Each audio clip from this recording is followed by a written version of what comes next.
Сәлеметсіз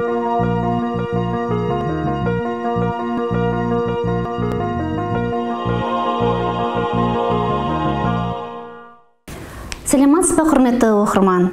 Бүгін Тұран университетінің кітапханасының қолдауымен библиорек жобасының аясында біз сіздермен бизнес заңды қолдау оқу құралын таныстырмақшымыз. Менің есімім Жұмабаева Қарлығаш Асылханқызы, құқықтану және халықаралық құқық мамандығының аға оқытушысы, PhD доктор боламын.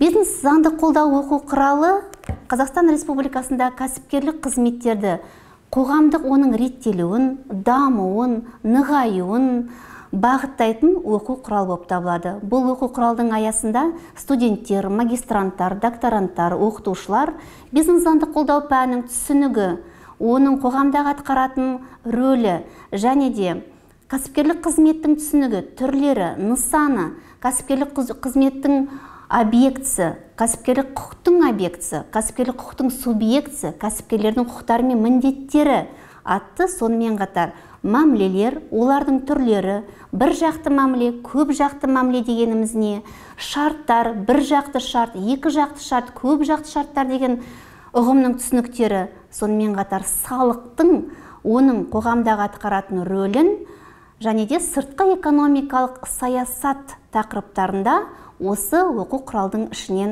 табаластар. Бұл оқу құралдың ішінде ситуациялық казустық есептер қарастырылған, студенттердің өз бетімен дайындалуға арналған сұрақтары қарастырылған. Бұл оқу құрал тек қана құқықтану және халықаралық құқық мамандығының студенттеріне емес, сонымен қатар басқа да мамандық салаларының студенттеріне арналып отыр. Өйткені әр мамандық саласында құқықтық тәртіп, құқықтық сауаттылық керек. Соның барлық жауаптарын осы оқу құралдың ішінен біле аласыздар. Құрметті оқырман, бұл оқу құралмен танысу үшін сіздер Тұран университетінің кітапханасына келсеңіздер болады. Қош келдіңіздер.